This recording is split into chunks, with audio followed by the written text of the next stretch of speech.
Hello, and welcome to In Conversation With. I'm Liz Lumley from Finextra, and joining me today is Marion King from MasterCard and Shashi Verma from Transport for London. So the conversation we're going to have today is, of course, about payments, but also a subject which is true to the heart of anyone who lives in a big city, which is public transportation. So I'm going to start with you first, Shashi. I mean, Transport for London is making some significant changes in regards to payments. Can you give us kind of a rundown on what that change is? Liz, for the last 150 years, the way we've collected fares is to issue a ticket. Tickets have not been around forever. They've been around for the last 150 years. And it's not true just of us, it's true of every transit agency around the world. This is the way people interact with transit. But we want to go back to a world in which people don't need to exchange the money in their pocket for a ticket. We want people to be able to pay with the product that's already sitting in their pocket. The reason tickets were invented was there wasn't a product 150 years ago, and there hasn't been one since then.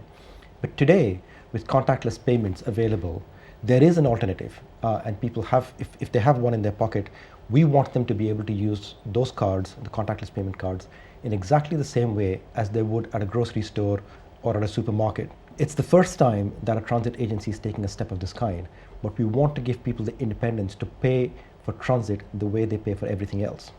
So what is this going to mean for the London commuter on a daily basis? The independence to not have to top up your Oyster card, once a week, maybe even more frequently than that, is a big deal. Oyster by itself was a big revolution because it took away the hassle of buying a ticket every single day. Removing the residual burden of not having to top up your card ever again is actually a big deal. Nobody wakes up in the morning wanting to buy a transport ticket. They buy it because we make them buy it in order to travel. And if we made that process a bit painless, that is something that customers would find very interesting, and they would find it takes away a step that's completely unnecessary. So Marion, what's MasterCard's role in it? What is MasterCard's view on this significant change?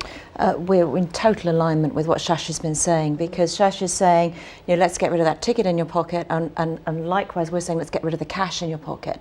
MasterCard's vision is a world beyond cash, where ease of use for the consumer is our absolute priority. And so what we've been able to do here with Transport for London, working through their innovative agenda, is to ensure that consumers can, as Shashi says, use that card that will already be in their wallet to seamlessly travel through London, but get the benefit of safe, secure payments that are easy to use. So I've heard from a number of people that this change has attracted global interest. Sort of the world is watching what's going on at TfL.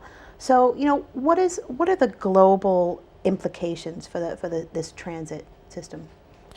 Well, London takes a leadership position on transit matters and has done for a long time. We're doing that again with payments here. And if we can make contactless payments work in London, that becomes a model for other cities to adopt.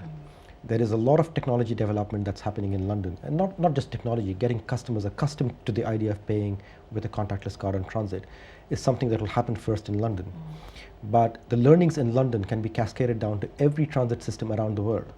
So, with some luck, and this is what we hope, in a few years' time, this will become the standard method for transport payment around the world. And I would agree with that. I think what we're seeing, Liz, is we have 30 million cards out there in the UK that have contactless capability. But usage of those takes time to build up, and we've seen that triple since January this year as a nation. And my view is, with the initiative with Transport for London, we'll see that grow considerably, and I think it could provide a tipping point, for London, and then moving out through the UK and then on globally, where contactless becomes a very comfortable everyday transaction that consumers can take. And that's fantastic, for transport. It's fantastic for retail as well, because it eases the flow of people through that transaction, and particularly in transport, where you've got lots of people at a certain time, it just speeds the whole process up in a secure way. I mean, anything that sort of makes the commute easier is a welcome development. So I want to thank both of you, Marion, Shasha. Thank you very much. Thank you.